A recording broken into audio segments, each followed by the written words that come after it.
संजय और आराधना की शादी को 5 साल हो गए थे, लेकिन अभी तक उनकी गोद सूनी थी। कोई जगह ऐसी नहीं बची थी जहां उन्होंने मन्नत ना मांगी हो और इलाज ना कराया हो।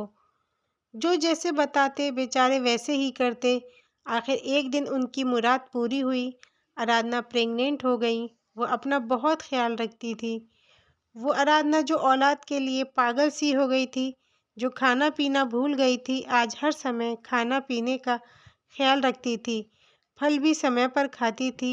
आराधना का पति भी आराधना का बहुत ख्याल रखता था। वो आराधना को ज़्यादा काम नहीं करने देता। धीरे धीरे वक्त बीत रहा था। आखिर वो समय भी आ गया जब आराधना की सूनी गोद भर गई। आराधना का बेटा हुआ। आराधना और संजय बहुत खुश थे। उन्होंने अपने बेटे का नाम सूरज रखा। संजय ने पूरे मोहल्ले में मिठाई बांटी। वक्त बीत गया। सूरज 1 साल का हो गया। संजय और आराधना ने सूरज का जन्मदिन बहुत ही धूमधाम से मनाया। संजय की तनख्वाह ज़्यादा नहीं थी, फिर भी वो उस हिसाब से सूरज की सारी ख्वाहिश पूरी करता था। उसके लिए बहुत सारे खिलौने लाता, उसे घुमाने ले जाता। सूरज अब बड़ा हो गया था। उसकी पढ़ाई पूरी हो गई थी। सूरज के माता-पिता संजय और आराधना अब बूढ़े से लगने लगे थे। अब संजय से काम नहीं हो पाता। घर में पैसे की तंगी होने लगी थी। तब सूरज ने अपने माता-पिता से कहा कि माँ पापा, मैं नौकरी करना चाहता हूँ ताकि घर का खर्च अच्छा चल सके। सूरज ने होटल मैनेजमेंट का कोर्स किया था। वो नौकरी के लिए बड़े शहर जाना चाहता था। एक हफ्ते बाद सूरज नौकरी के लिए मुंबई निकल पड़ा। उसके माँ बाप ने दिल पर पत्थर रखकर अपने कलेजे के टुकड़े को विदा किया। कुछ दिन मुंबई रहने के बाद सूरज की एक अच्छे होटल में जॉब लग गई। उसको 40,000 सैलरी मिलने लगी। इधर सूरज की माँ आराधना को अस्थमा बीमारी हो गई। सूरज ने अपनी माँ से कहा, माँ तुम मुंबई आ जाओ, मैं आपका यहाँ अच्छी जगह इलाज करवाऊँगा। माँ ने कहा, ना बेटा, बस तू कुछ दिन के लिए आ जा, तुझे देख लूँगी तो मेरी तबीयत अपने आप ठीक हो जाएगी। सूरज, हाँ माँ, मैं आ जाऊँगा, तुझे वही पास के शहर से अच्छे डॉक्टर को दिखाऊँगा। हाँ बेटा, बस तू आ जा। कुछ दिन बाद सूरज घर जाता है। सूरज के माँ बाप उसको देखकर बहुत खुश होते हैं। माँ सूरज को गले से लगा लेती है। सूरज अपनी माँ को पास के डॉक्टर को दिखाता है। उसकी माँ की तबीयत ठीक होने लगती है। अब सूरज वापस मुंबई लौट जाता है। एक दिन वहीं ऑफिस में सूरज को अंजलि नाम की लड़की मिलती है। वो उसकी कलीग थी जिसने नया ऑफिस ज्वाइन किया था। अंजलि और सूरज की अच्छी दोस्ती हो जाती है और वो दोनों एक दूसरे से प्यार करने लगते हैं।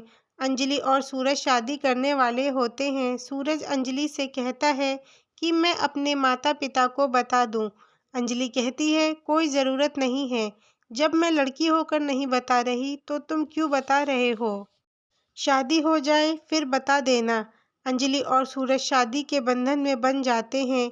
एक हफ्ता गुजर जाता। सूरज की माँ का फ़ोन आता है। अंजलि फ़ोन उठाती है। हेलो, कौन? मैं सूरज की माँ। ओह अच्छा, आप? मैं सूरज की पत्नी बोल रही हूँ। आज संडे है और हम 12 बजे उठते हैं। अब फ़ोन कर ही लिया तो बोलो, क्या काम है? सूरज की माँ, सूरज से बात करनी है। सूरज, तुम्हारी माँ का फ़ोन आया है, लो बात करो। सूरज, हाँ मम्मी, कैसी हो? अच्छी हूँ बेटा, तुमने शादी कर ली, बताया भी नहीं। अगर हम फ़ोन नहीं करते तो तुम बताते भी नहीं। अरे माँ, बस जल्दी में हो गया। मैं बताने वाला था, बहुत बिज़ी था। माँ की आंखों में आंसू आ जाते हैं। माँ बेड पर फ़ोन रख देती है। इतने में सूरज के पिता फ़ोन ले लेते हैं। सूरज से कहते हैं, क्या बात हो गई बेटा? तुम्हारी माँ इतने सदमे में क्यों आ गई? बेटा, उसकी तबीयत बहुत ख़राब है, थोड़े पैसे भेज देना, डॉक्टर को दिखाना है। सूरज कहता है, पापा मैं और अंजलि घूमने जाएंगे, इस महीने सैलरी भी कम मिली, होटल लॉस में जा रहा है, मैं अभी कुछ पैसे भेज दूंगा। ये सुनते ही अंजलि फटाक से फ़ोन सूरज से छीन लेती है और कहती है, यहाँ पैसे पेड़ पर उग रहे हैं क्या? ऐसा है, अब कोई पैसे वैसे नहीं मिलने वाले, अपना इंतज़ाम खुद कर लो।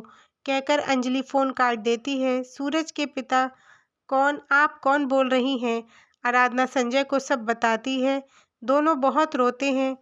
कहते हैं हमारी परवरिश में क्या कमी रह गई थी। पूरी रात बिना खाना खाए और एक जगह बैठकर रात गुजार देते हैं। अंजलि और सूरज हनीमून पर चले जाते हैं।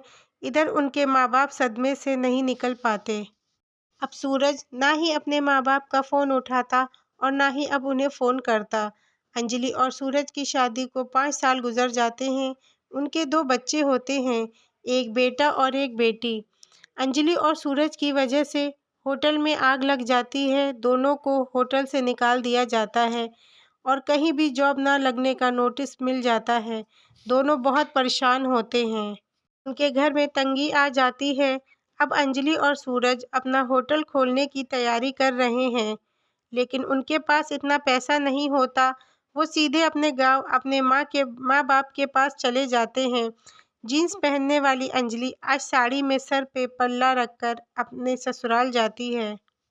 जैसे ही माँ दरवाज़ा खोलती, चौंक जाती। अरे सुनते हो, देखो कौन आया है।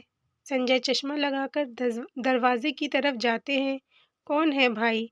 अरे मेरा बेटा कहकर वो पीछे को हट जाता है। अब क्यों आए हो? कितना बेइज्जत करोगे? क्या कोई कमी रह गई थी? मगर माँ के मुंह से एक शब्द भी नहीं निकल पाता।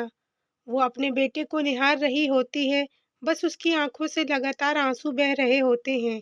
सूरज और अंजलि, हमें माफ़ कर दीजिए मम्मी पापा, हमसे बहुत बड़ी गलती हो गई। सूरज कहता है, हम माफ़ी के काबिल भी नहीं। दोनों अपने माता पिता के पैरों में गिर जाते हैं। माँ बाप आखिर माँ बाप होते हैं। वो अपने बेटे और बहू को गले से लगा लेते हैं। सूरज, देखो माँ, और भी कोई हमारे साथ आया है। उनके दोनों बच्चों को देखकर संजय और आराधना बहुत खुश होते हैं और उन बच्चों को सीने से लगाकर बहुत रोते हैं। उन लोगों को रहते हुए 1 महीना हो जाता है। संजय अपनी माँ से कहता है, माँ, हमने होटल खोला है।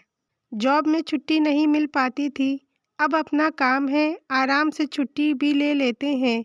एक दिन सूरज के पास फ़ोन आता है। सूरज अपने माँ बाप के सामने एक्टिंग करता है और रोने लगता है।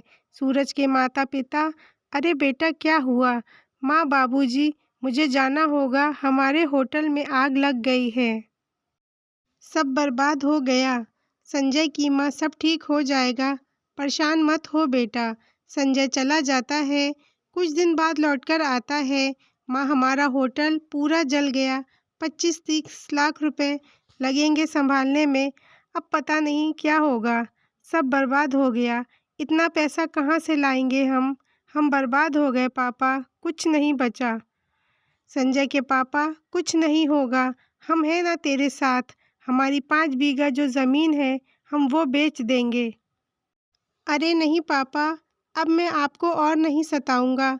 उसके पापा सारी ज़मीन बेच देते हैं और सारा पैसा सूरज को दे देते हैं।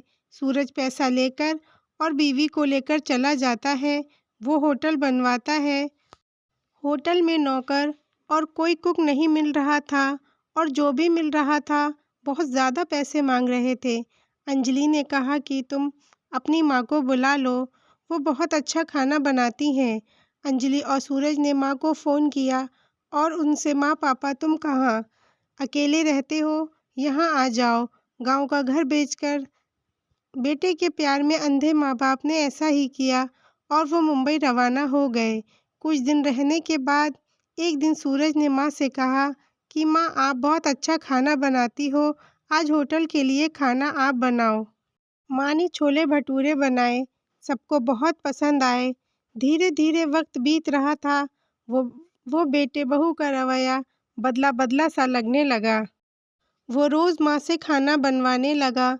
खाना तंदूर पर बनता था। माँ अस्थमा की मरीज़ थी। वो धुएं की वजह से बहुत खांसती, मगर वो माँ के लिए दवा तक नहीं लाता था।